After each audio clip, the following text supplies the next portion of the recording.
G'day team, Woman Chica, and welcome to a ripper of a new episode. Today we're going to look at, and for all my Spanish mates out there, buenos dias, ¿cómo estás? Hey, amigos! We are going to look at changing a Festool blade. I'm a huge fan of reusing blades. If you get good quality blades, you can get them resharpened and you can use them again and again. So a good quality blade will cost me around about 60 bucks. For a Festool though, you can look up towards about 150 bucks. So even more reason. I have 3 Festool blades. I've always got one that is beautifully sharpened. The one that I've got on this at the moment is a little bit blunt. So we're going to take it off and then we're going to put this new one on. The reason I want to do that is to get consistent, beautiful cuts that don't splinter out. And then we've got nice fine lines where we've got details that we need to adhere to. So the first thing that we need to make sure of when we've got our saw is, it is not plugged in. Do not have your saw plugged in. Second is, let's look at a couple of these features on the Festool saw. Number one is in the handle here, we've got an Allen key. That Allen key will fit into our saw blade. The next is, this is our lock. You can see it moving just here, and that allows our saw to move up and down. There. From here, then we will push it all the way down and we'll switch this and it locks the blade down so we can't move it any further. We can then flip the saw over, but as you can see, I can't actually get my Allen key in there because that's where we need to be loosening our blade. So I'm going to take that off.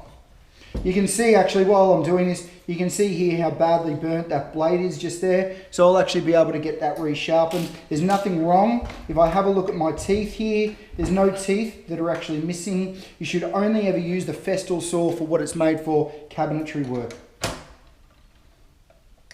We'll put that in there.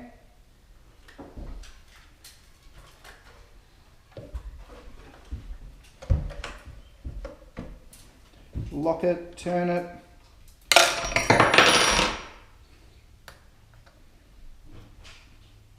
Take that off there.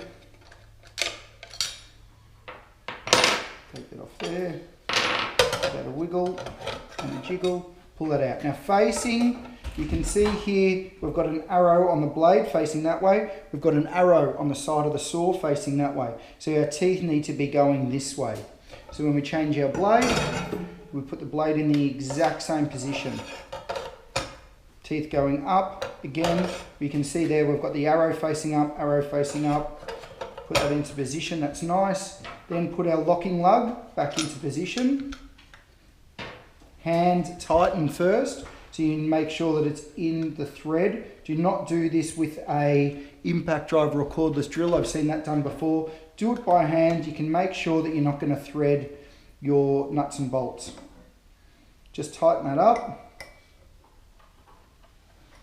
Then we take that off. That's actually, if you look at that there, that actually locks the blade in place. So that there, then we put this on, that locks that there and it can't move. Just hand tighten, make sure it's nice and tight but not too tight.